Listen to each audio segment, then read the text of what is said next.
The Velhari were a gentle people. For 3,000 years they lived on their beautiful planet called Velhara Prime. They spent their time making art, writing poetry, and studying the stars. They never built weapons. They never trained soldiers. They believed that peace was the only path worth following. When the Kralith came, everything changed. The Kralith were not like the Velhari. They were a swarm of creatures that only wanted to consume and destroy. They moved from world to world, taking everything and leaving nothing behind. The Kralith had already destroyed 2 Velhari colonies on the outer planets. Now they were coming for the homeworld. Ambassador Talia stood before the Galactic Council. Her skin glowed with different colors, showing how scared she was. She played videos of the destroyed colonies. Buildings were broken, cities were empty, her people were dying. "Please help us," Talia said to the council members. "We cannot fight them alone. We need protection." High Arbiter Zexthor looked at her with his many eyes. His voice was cold when he spoke. "Your species has no military. You have no weapons. You chose peace over strength. The Council cannot waste resources protecting those who will not protect themselves." "But where can we go?" Talia asked. "Every planet in Council space belongs to someone. We have nowhere to run." "That is your problem, not ours," another council member said. "You should have built defenses when you had the chance. Now it is too late." The message was clear. The Velhari were outcasts. The galaxy had decided they were not worth saving because they were too weak. The Council cared only about species that had strong militaries and powerful weapons. Talia left the council chamber with a heavy heart. Her people were going to die, and nobody cared. She walked through the station's corridors, feeling more alone than ever before. Then she remembered something from the old records. She went to the restricted archives and searched through files that few people ever read. She was looking for any species that might help when the Council would not. One name kept appearing again and again: humans.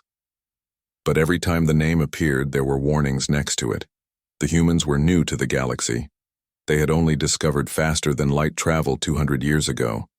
Most species thought they were primitive and violent. The Council did not fully trust them. They came from a planet called Earth, and they had spent most of their history fighting each other. But Talia noticed something interesting in the files.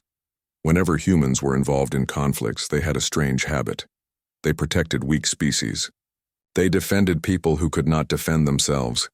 Sometimes they did this even when it cost them greatly. It made no sense to the Council, but it gave Talia hope.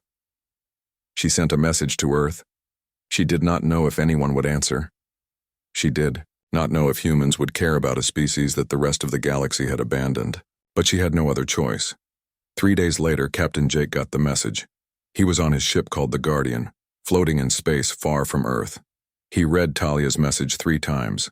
His crew watched him carefully. "They want us to help them fight the Kralith," Jake said to his officers. "The Council refused to protect them. They are asking us to intervene." Commander Lisa shook her head. "This could cause problems with the Council. They will not like us going against their decision." "The Council made a bad decision," Jake replied. "A whole species is going to die because they chose peace instead of war. That is wrong." Lieutenant Chris looked at the star maps. "The Velhari homeworld is 4 weeks away from here. The Kralith will reach it in about 6 weeks. We have time, but not much." "We should ask Earth Command first," Lisa said. "This is a big decision." Jake nodded and sent a message back to Earth. He explained the situation. He told them about the Velhari and how the Council had abandoned them. He asked for permission to help. Admiral Patricia was in charge of Earth's defense fleet. She read Jake's message and thought carefully. She knew this decision would change everything. The Council would be angry. Other species would watch to see what humans did. This was a test. "Tell Captain Jake he can go help the Velhari," Patricia said to her staff. "Send 2 more ships to support him. The Valiant and the Defiance will join the Guardian. The Council will not like this, but I do not care. This is what we should do." She sent a message to all the ship captains. "Show the galaxy what humanity stands for. Show them that we protect innocent people, no matter what the Council says." On Earth, people heard about the decision. Some thought it was right. Others thought it was dangerous. But most people agreed on one thing. If humans did not stand up for peaceful species, then who would? The 3 human ships changed course. They were heading toward Velhara Prime. They were going to face an enemy that had already destroyed 2 colonies. They were going against the Council's wishes, but they were doing what they believed was right. Talia received the message from Jake. Humans were coming to help. She could hardly believe it. For the first time in weeks, she felt hope. She sent the news back to her homeworld. On Velhara Prime, millions of Velhari heard that humans were coming. Many did not know what humans were. Some were scared because humans had a reputation for violence. But Elder Mara, who was very old and wise, told her people something important. The humans know violence because they have experienced it, Mara said. But they chose to use their strength to protect others instead of hurt them. That makes them different from species like the Krelith. We should be grateful, not afraid. The 3 human ships traveled through space toward Velhara Prime. The crews prepared for battle. They checked their weapons. They ran practice drills. They knew they would be facing a powerful enemy. Jake stood on the bridge of the Guardian and looked at the stars. He thought about why humans were doing this. Other species thought humans were too violent and primitive. But humans had learned something from their violent past. They learned that strength should be used to protect the weak, not to exploit them. "We are going to make a difference," Jake told his crew. "The galaxy thinks the Velhari are not worth saving. We are going to prove them wrong." The ships moved closer to Velhara Prime. The Krelith were coming from one direction. The humans were coming from another. Soon they would meet. The galaxy was about to see what happened when someone finally stood up for the outcasts. The 3 human ships arrived at the edge of the Velhara system. What they saw made everyone silent. The Krelith were already attacking another Velhari colony on a small moon called Velhara Minor. A dozen ugly ships surrounded the moon. They looked like giant insects made of metal and flesh. Hundreds of smaller pods were falling toward the surface, carrying Krelith warriors. "I count about 4,000 Velhari on that moon," Chris said from his station. "The Krelith are breaking through their defenses." Jake did not waste time. "All ships, get ready for battle. The Valiant will attack their big ships. The Defiance will stop those pods from reaching the ground. The Guardian will protect both of you and fight any ships that try to help them." Lisa looked worried. "Captain, they have 4 ships for every one of ours." Jake smiled, but his eyes were serious. "Then it is a fair fight." The human ships moved forward with perfect coordination. Each captain knew exactly what to do. They had trained for this their whole lives. The Krelith had never fought humans before. They were about to learn a hard lesson. Captain Frank on the Valiant fired first. His ship's weapons shot metal rods at incredible speed. The rods hit a Krelith ship and went straight through it like paper. The alien ship started breaking apart. Strange sounds came from it as it died. "One enemy ship destroyed," Frank reported. "These things are not as tough as they look." Captain Helen on the Defiance used a different approach. She launched missiles with nuclear warheads. The missiles exploded near the falling pods. Dozens of pods disappeared in bright flashes of light. The Krelith warriors inside never reached the ground. "Pods eliminated," Helen said calmly, moving to help the Valiant. Jake watched as the Krelith fleet suddenly realized they were facing real warriors. The aliens were used to attacking defenseless colonies. They had never fought an enemy that could actually hurt them. 3 Krelith ships turned toward the Guardian. "They are coming for us," Chris announced. "Good. Charge our main weapon," Jake ordered. The Guardian's biggest gun powered up. It took a lot of energy, but when it fired, it was devastating. The beam of pure energy shot across space and hit the lead Krelith ship. For 3 full seconds, the beam cut through the alien vessel. When it stopped, the ship was hollow inside. The other 2 ships turned away quickly, but the battle was not over. From deeper in the system, more Krelith ships were coming. 20 new contacts appeared on the screens, all heading toward the human fleet. "Well," Jake said quietly, "I guess they are taking us seriously now." Down on Velhara Minor, the Velhari watched the space battle through their telescopes. Elder Mara stood at a window with tears in her eyes. A young Velhari named Keth stood next to her. "There are only 3 human ships against so many enemies," Keth said. "They will be destroyed." Mara put her hand on the young one's shoulder. "Watch and learn what courage really means, child. Watch what happens when someone finally fights for us." In space, the human ships faced the new wave of Krelith vessels. The aliens came at them from all directions, trying to surround them. But the humans had fought battles like this before. They used the wreckage of destroyed ships as cover. They moved in ways that made the Krelith get in each other's way. Small human fighters launched from the ships. These tiny craft were piloted by brave men and women who flew straight into the Krelith formation. Captain Nicole led her fighter squadron with skill and daring. Gold Squadron focus on their lead ships, she ordered. If we can confuse their formation, they will be easier to destroy. The fighters moved like birds, fast and graceful. When the Krelith tried to hit one fighter, 3 others would attack from different angles. The aliens could not keep up with the human tactics. Lieutenant Marcus fired his missiles and watched a Krelith ship explode. "One down," he called out with satisfaction. But for every Krelith ship destroyed, more kept coming. The swarm's advantage in numbers was starting to show. The human ships took hits, shields flickered under the alien weapons. Alarms rang on every bridge. The Valiant found itself facing 5 Krelith ships at once. "Redirect all power to front shields," Frank ordered. "Keep firing. We can take them." His ship shook from the impacts, but the shields held. Human technology was good. The Valiant's weapons, controlled by advanced computers, fired back with perfect accuracy. One by one, the Krelith ships fell. One alien vessel tried to ram the Valiant. This was a common Krelith tactic. They would crash into enemy ships, sacrificing themselves to cause damage. But Frank was ready. At the last second, his ship rolled sideways. The Krelith ship passed underneath, and the Valiant's bottom guns opened fire at close range. The alien vessel was torn apart. The coalition ships that had come with the humans stayed back from the main fight. They were small vessels from species that rarely fought wars, but they helped in other ways. Their sensors gave information to the human ships. Their electronic warfare systems confused the Krelith communications. Ambassador Klix watched from his small ship. "The humans fight like they share one mind," he said in amazement. "Each ship knows what the others will do." His officer nodded. "This is what thousands of years of human warfare created. It is terrible but beautiful." The Krelith changed their plan. A dozen ships broke away from the main battle and headed straight for Velhara Prime. They were willing to take damage just to reach the planet's surface. "Do not let them through," Jake ordered.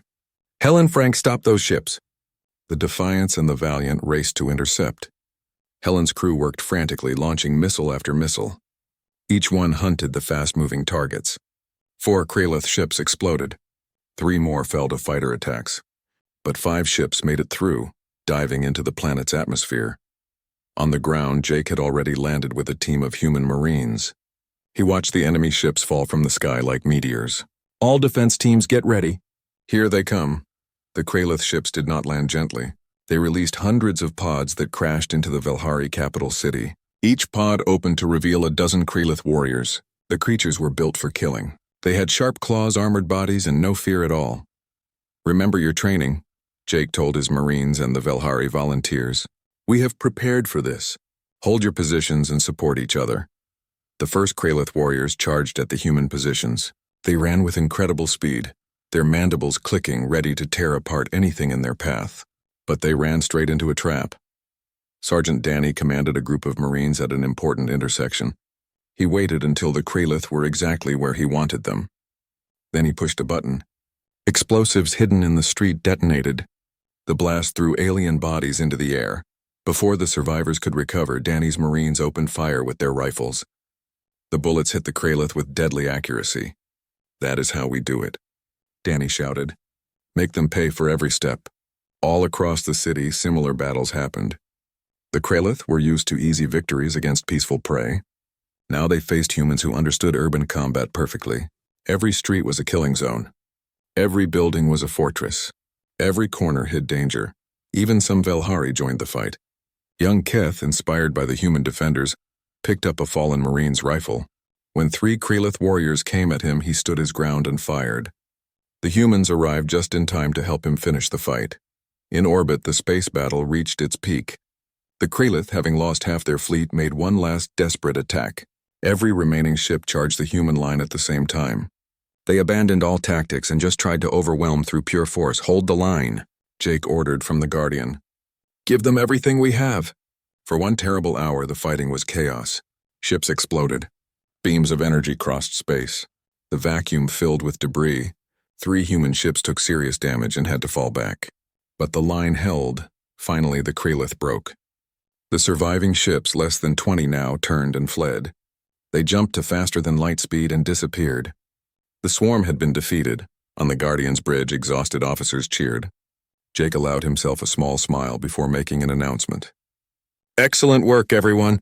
Begin damage repairs. We won today." On Velhara Prime, the last Krelith warriors were being eliminated. The city was damaged but standing. Most importantly, the people were alive. Elder Mara found Jake walking through the streets. "You saved us," she said, her body glowing with emotion. "Against such numbers, you saved us." Jake looked at the scars on the beautiful city. "We stopped them this time.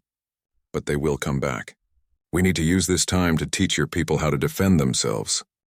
The Galactic Council chamber was filled with angry voices. Representatives from dozens of species were shouting at each other.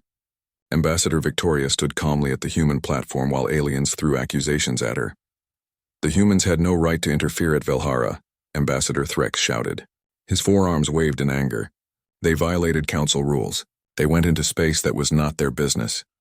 Victoria waited for the translation to finish. Then she spoke in a calm voice. "The council said the Velhara situation was not your business when you refused to help them. We simply answered a distress call from a free species.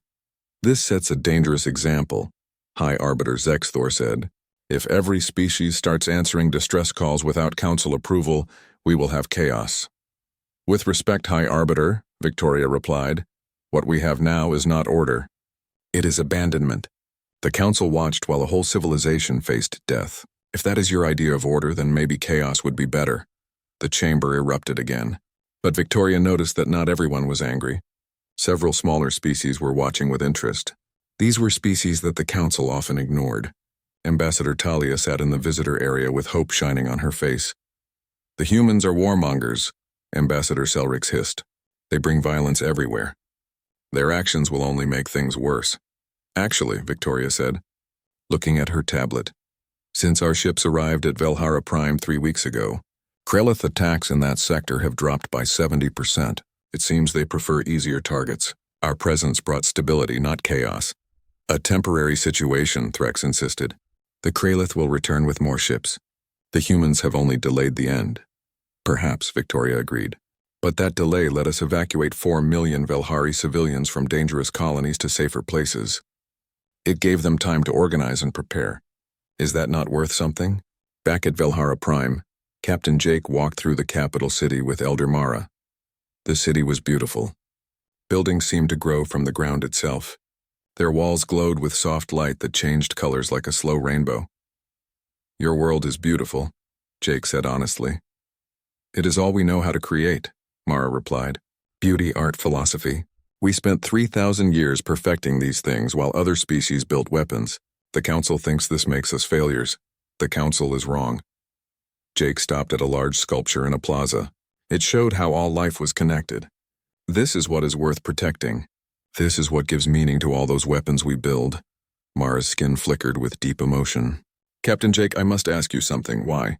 Why would humanity risk so much for strangers? We have nothing to give you in return." Jake thought carefully before answering. "A few hundred years ago, my species almost destroyed itself. We fought wars that killed hundreds of millions. We made weapons that could have made Earth unlivable. We came very close to extinction." He pointed to the sculpture. "We learned something from that dark time. We learned that strong people have a duty to protect weak people, not hurt them. We learned that a civilization is measured not by its weapons but by who it chooses to defend. And we learned that if we do not stand up for others, eventually there will be no one left to stand up for us." "Your species turned compassion into a survival strategy," Mara said slowly. "Beginning to understand, I suppose we did. It is not always popular, especially with groups like the Council who only understand power. But it is who we are now. It is who we chose to become." A message interrupted them. Commander Lisa was calling from the Guardian. "Captain, we have a problem. Long-range sensors show a massive Krelith fleet gathering 3 systems away. They are preparing for a major attack." Jake's face became serious. "How many ships?" "At least 60. Maybe more. This is not a raid anymore. This is an invasion fleet." Back at the council station, Victoria received the same news. She immediately called for an emergency meeting. The Krelith are preparing a full attack on Velhara Prime, she told the council. They are gathering forces that could threaten many council worlds if we do not stop them. This is no longer just about the Velhari. This is about stopping an expanding threat. And you expect the council to help you now? Zexthor asked in disbelief. After you ignored our rules? No, Victoria said flatly. I expect you to stay out of our way while we do what is necessary. But I want it recorded that humanity asked for council support and you refused. Because when we win, and we will win, I want every species here to remember who stood with the innocent and who stood aside. She shared detailed information about the Krelith fleet. The data showed their formations, their weaknesses, and how to fight them. We are sharing this freely. If any council member wants to help defend Velhara Prime, we welcome your support. But we will not wait for permission to do what is right. As Victoria left the chamber, a small insect-like ambassador approached her. It was Clix from the Chiton Concordat, a minor species from the Outer Territories. Ambassador Victoria, Clix said in his clicking voice, my people have no military to offer. But we have 15 cargo ships near here. We can move Velhari civilians to safety if you can protect us. Victoria felt hopeful. That would help greatly. Thank you. Do not thank me, Clix replied. The Concordat remembers when we faced a similar crisis 40 years ago. The council gave us the same choice you gave the Velhari. Adapt or die. We adapted by running away from our homeworld. Perhaps if humanity had existed in the galaxy then, we might still have a home. We will not stand idle while others suffer what we did. Word spread quickly through the station. Other small species began approaching Victoria with offers of help.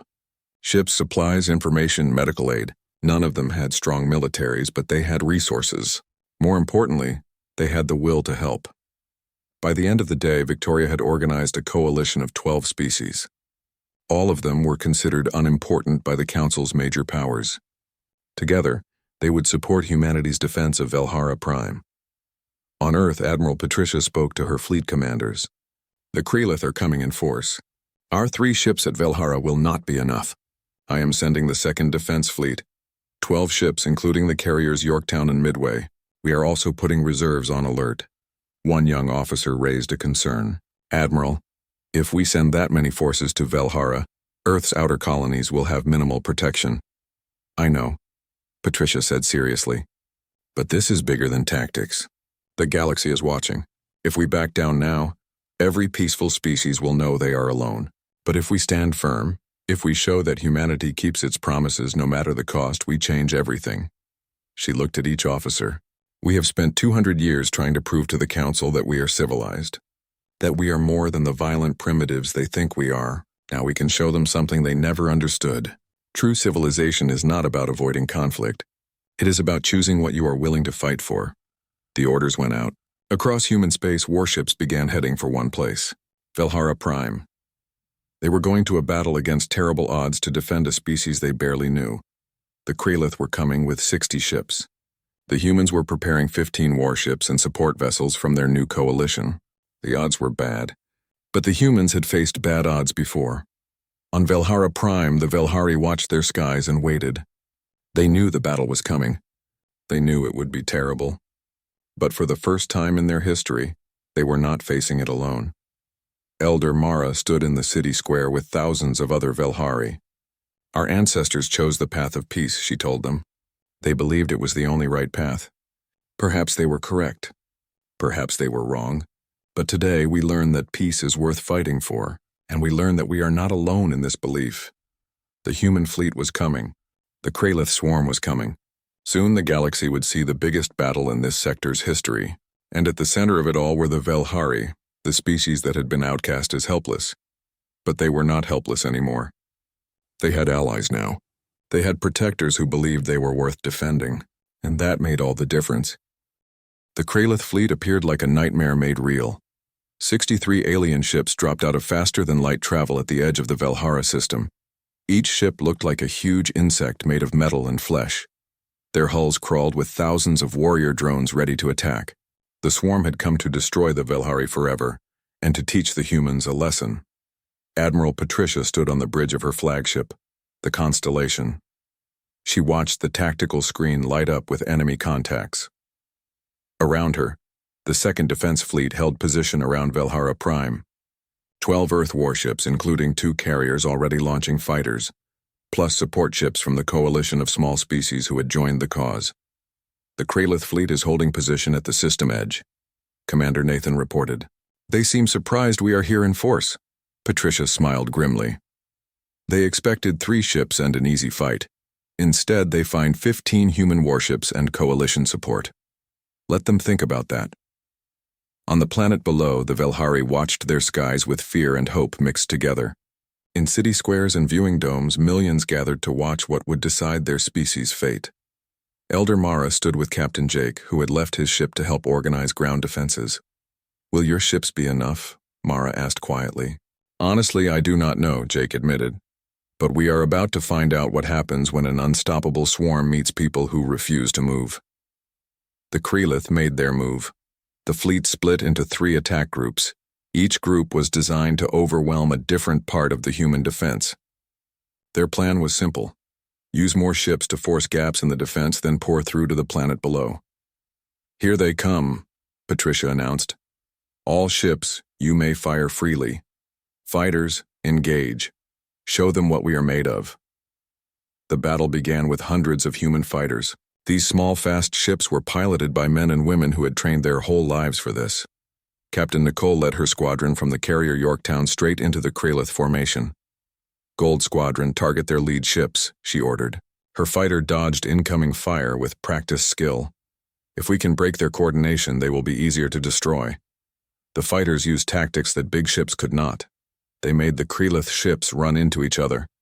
They found blind spots in the alien sensors and attacked from there. When one Kralith ship tried to track a single fighter, 3 more would hit it from different directions. Got one, Lieutenant Marcus called out as his missiles destroyed their target. The bioship broke apart in a shower of debris. But for every Kralith ship destroyed, 2 more pushed forward. The swarm's advantage in numbers began to show as they closed with the human line. The Constellation and her sister ships opened fire with their main weapons. Railguns shot solid projectiles at incredible speeds.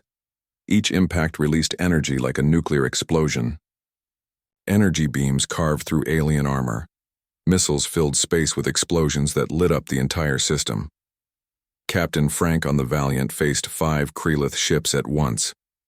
Put all power to front shields, all weapons, fire at anything you can hit. His ship shook from impacts. The Kralith weapons, made of living tissue that shot burning plasma, hammered at the shields. But human shields held. The Valiant fired back with terrible accuracy. Her weapons, controlled by smart computers, could track and fight multiple targets at the same time. One Kralith ship tried to ram the Valiant. This was a common swarm tactic. They would crash into enemies, sacrificing themselves to cause damage. But Frank was ready. At the last moment, his ship rolled over. The alien vessel passed underneath, and the Valiant's belly guns fired at point-blank range. The Kralith ship was torn to pieces. The coalition ships stayed back from the main battle. They came from species with little war experience, but they helped in important ways. Their sensors fed information to the human ships. Their electronic systems confused Kralith communications. Ambassador Clix, commanding the Concordate's armed cargo ships, watched in awe. They move like parts of one body, he said. Each ship knows what the others will do. His officer nodded.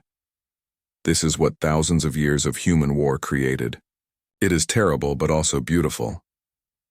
The Kralith swarm, frustrated by their failure to break through, changed tactics. A dozen ships broke away and headed straight for the planet. They were willing to take damage just to reach the surface. Stop those ships, Patricia ordered. Helen, Frank, do not let them through. Captain Helen pushed the Defiance to maximum speed. Her weapons crews worked frantically, launching missile after missile at the fast targets. 4 Kralith ships exploded. 3 more fell to fighter attacks. But 5 ships broke through, entering the planet's atmosphere in trails of fire. On the ground, Jake watched them fall. All defense units, stand ready. They are coming. The Kralith ships did not try to land. They released hundreds of pods that rained down on the Velhari capital. Each pod held a dozen warriors built only for killing. This is what they do best, Jake told his Marines and Velhari volunteers. They overwhelm with numbers, but we have prepared positions, better weapons, and home advantage. Remember your training. Controlled fire, support each other, and never let them surround you. The first pods hit the ground in the city's eastern district. Krelith warriors emerged, their claws clicking, their armored bodies ready for violence. They charged the defense positions with no fear of death. They ran straight into a killing ground. Human Marines had spent 3 weeks preparing the city. Every approach was covered by guns. Every street was trapped. Every building was a fortress. Sergeant Danny, commanding troops at a key intersection, watched the Krelith advance through his rifle scope. "Wait for it," he told his soldiers. "Let them group up." When the warriors were where he wanted them, Danny triggered remote explosives. The blast tore through the alien formation. Before survivors could recover, his Marines opened fire with deadly accuracy. "That is how it is done," Danny shouted. "Give them nothing." Across the city, similar scenes played out. The Krelith, so good at attacking defenseless prey, now fought an enemy that understood city combat. Humans had been fighting in cities for thousands of years. Every lesson learned in old battles was now being used against the swarm. Even the Velhari helped. They had never used weapons before, but under human guidance, they ran sensor stations, managed supplies, gave medical care, and kept communications working. Young Kith, inspired by the defenders, picked up a Marine's dropped rifle and held a position against 3 Krelith until help arrived. In orbit, the space battle reached its peak. The Krelith, having lost nearly half their fleet, made a desperate final push. Every remaining ship charged the human line at once. They abandoned all tactics for pure overwhelming force. "All ships full defensive formation," Patricia ordered. "Constellation will hold the center. Everyone else maximum fire rate. If they want to trade ships, we will make them pay dearly." The next hour was chaos. Ships fought at ranges measured in kilometers. Space filled with explosions, debris, and the dying screams of bioships. 3 human vessels took critical damage and fell back. The carrier Midway lost her entire left flight deck when a damaged Krelith ship crashed into it. But the human fleet held. Every time the Krelith pushed, concentrated fire tore them apart. The fighters, now operating from both carriers and the planet's surface, gave the enemy no rest. Finally, after 6 hours of battle, the Krelith broke. The remaining ships, less than 20 now, turned and fled to faster than light speed. The swarm had been defeated. On the Constellation's bridge, exhausted officers cheered. Patricia allowed herself a small smile before speaking on the ship-wide channel. "Excellent work, everyone. Damage control teams begin repairs. Medical prepare for wounded. We won today, but we paid for it." On Velhara Prime, Jake walked through streets where Krelith warriors had fought and died hours before. Human Marines were securing the area. Velhari civilians came out of shelters, many crying with relief. Elder Mara approached him. Her body glowed with emotion. "You saved us. Against such numbers, you saved us." Jake looked at damaged buildings and battle scars on the beautiful city. "We held them off, but they will return eventually. We must use this time to build your defenses and train your people." "You would teach us to fight?" Mara asked uncertainly. "No," Jake said gently. "We will teach you to defend. There is a difference. You do not have to become warriors, but you need to protect what you built here. We will help with that." As the sun set on Velhara Prime, a new reality was beginning. The Velhari were no longer outcasts facing death alone. They had allies now. Protectors who had proven they would face terrible odds for them. 3 days after the Battle of Velhara Prime, shockwaves spread through the Galactic Council. In the halls of the station, representatives who had dismissed humanity as violent primitives now whispered nervously about the species that had defeated a Krelith swarm. Ambassador Victoria walked into the council chamber. Her uniform looked worn. She had been coordinating relief efforts with little sleep. The usual hostility that greeted humans was different now. It was mixed with fear, respect, and in some cases, anger. High Arbiter Zexthor called the meeting to order. His voice was irritated. "Ambassador Victoria, the Council acknowledges humanity's success at Velhara Prime. However, we must discuss the larger implications of your actions." "I am listening," Victoria replied calmly. Your intervention has disrupted the established order. We are receiving requests from a dozen minor species asking for similar protection. Some are threatening to leave Council authority if we do not provide the defense that humanity offered the Velari. Victoria allowed herself a small smile. So the problem is not that we defended the Velhari. The problem is that we have exposed the Council's failure to do the same. The chamber erupted in protest, but Zexthor raised a claw for silence. The Council operates on principles of collective defense and mutual obligation. Species contribute according to their abilities. Those who cannot or will not contribute must accept limited protection. That is a fancy way of saying might makes right, Victoria replied. You built a system where only the strong deserve protection. You are upset because humanity is offering an alternative. Ambassador Clix of the Chetan Concordat stood to speak. His translated voice carried across the chamber. If I may address the Council, my species participated in Velhara's defense. We saw firsthand what humanity did. More importantly, we saw why they did it. He turned to face the other representatives. The humans do not fight for territory or resources or power. They fight because they believe peaceful species deserve protection. This is not a concept the Council has ever truly accepted. Perhaps it should be. Several other representatives from minor species agreed.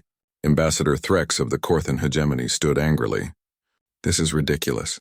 Are we to change the entire galactic order because one species has savior delusions? The humans are not altruistic defenders. They are empire builders using protection as their tool. Actually, Victoria said, showing a holographic document, we spent the last 3 days writing a formal treaty with the Velhari. Would you like to know what is in it? She displayed the treaty for everyone to see. No territorial demands, no resource rights, no political control. The treaty establishes a defensive pact where humanity maintains a fleet presence in Velhari space and trains their security forces. In return, the Velhari provide cultural exchange, scientific cooperation, and support for humanitarian efforts. That is all.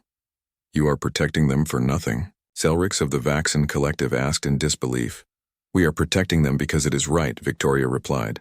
But if you want terms the Council understands, we are investing in future allies. Species we protect today become partners tomorrow. We are building a coalition based on mutual respect and shared values, not exploitation. On Velhara Prime, Captain Jake was doing exactly what Victoria had promised. In a training facility converted from a cultural center, human instructors were teaching the first class of Velhari security volunteers. The students were diverse. Most had never touched a weapon before. Some were artists, others were scholars. A few were administrators, but all had volunteered to learn how to defend their world. I want to be clear about something, Jake told the class. We are not here to turn you into soldiers. The galaxy has enough warriors. We are here to teach you how to protect what you built without losing who you are. A middle-aged Velhari named Senna raised a hand. Captain Jake, can one truly learn violence without being changed by it? It was the question Jake expected. That is the challenge, yes. The answer is yes, but only if you approach it correctly. You must remember these skills are tools, nothing more. A weapon is only as moral as the person using it and the reason they use it. Over the following weeks, the training program became something unique. The humans taught tactics and weapons, but they also included Velari philosophy and ethics in every lesson. They created a defense force that was distinctly Velhari in character, even as it learned from human experience. Commander Lisa, working with Velhari engineers, oversaw construction of defensive satellites and warning systems. Your people have incredible understanding of organic technology, she told her counterparts. We should use that in your defenses. Build weapons that match your strengths, not copies of ours. The collaboration produced innovations neither species would have achieved alone. Velhari bioengineers developed living sensor networks that could detect threats across the system. Human tacticians designed defensive strategies that minimized casualties and protected civilians. Together, they created a model for how different species could work together. Back on Earth, the political implications of Velhara were being debated. Admiral Patricia found herself testifying before the Earth Council, the governing body that oversaw humanity's alien interactions. Admiral, some members are concerned we are overextending, Counselor Martin said. We have committed significant military resources to protecting an alien species. What happens when the next distress call comes, and the one after that? Patricia chose her words carefully. Counselors, humanity stands at a crossroads. We can remain a regional power focused only on our security, or we can become a force for stability in a galaxy that desperately needs it. Yes, there will be more calls for help. Some we can answer, some we cannot. But each time we stand up for peaceful species, we undermine the Council's might makes right system and build alliances with those who share our values. You are talking about changing galactic politics. Another counselor said, I am talking about giving the galaxy an alternative to the current system. The Council maintains order through military threat and abandonment. We can offer something different. Protection in exchange for cooperation. Strength used to defend rather than dominate. The debate continued for hours. In the end, the Earth Council voted to support Patricia's vision. Humanity would continue defending peaceful species, but would do so strategically, building a coalition rather than trying to protect everyone at once. 2 months after the battle, a ceremony was held in Velhara's capital. Representatives from Earth, the Velhari government, and 12 other species gathered to sign what became known as the Covenant of Protection. The document established a mutual defense network. Humanity provided military protection and training. Member species contributed according to their unique abilities. The Chiton Concordat offered transport and logistics. The Velhari contributed their advanced biotechnology and artistic expertise. Others provided scientific research, medical capabilities, or economic support. As Victoria signed humanity's name, she thought about how far they had come. 3 months ago, the Velhari were outcasts facing extinction. Now they were founding members of a coalition already attracting attention from dozens of other species. Elder Mara, now the Velhari representative to the coalition, spoke at the ceremony. For 3,000 years, my people believed peace and prosperity were enough. We learned at great cost that the galaxy does not reward pacifism alone, but the humans taught us something more important. We can remain true to ourselves while still learning to protect what we hold dear. She gestured to the coalition representatives. We stand here today not as warriors, but as survivors who learn to defend ourselves. More importantly, we stand as proof there is an alternative to the Council's cold calculations. In this galaxy, the strong can choose to protect the weak, and when they do, everyone becomes stronger. Captain Jake, watching from the audience, felt pride. This was what humanity could be at its best. Not conquerors, but defenders. Not empire builders, but alliance makers. On the council station, representatives watched the ceremony with mixed reactions. Some dismissed the coalition as temporary, saying it would collapse under the first real test. Others saw it as a genuine threat to the established order. High Arbiter Zexthor privately told his advisors, the humans have changed the game. By offering protection without demanding submission, they have given minor species hope. Hope is dangerous. It makes them brave, makes them believe they have choices. Should we oppose this coalition? An advisor asked. Zexthor considered carefully. Not openly. The humans defeated a Krelith swarm. Direct confrontation would be unwise. Instead, we watch and wait. Sooner or later, they will overextend. They will make promises they cannot keep. When that happens, the galaxy will remember why the Council's way has endured. But the Arbiter's confidence was not shared by all. Across the galaxy, peaceful species who had long felt abandoned by the Council began sending quiet inquiries to Earth.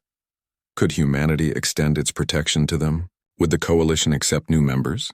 Admiral Patricia, now overseeing Earth's expanding commitments, worked with her staff to evaluate each request. They could not protect everyone, not yet, but with each new member added to the coalition, their combined strength grew. We are building something unprecedented, she told her officers. A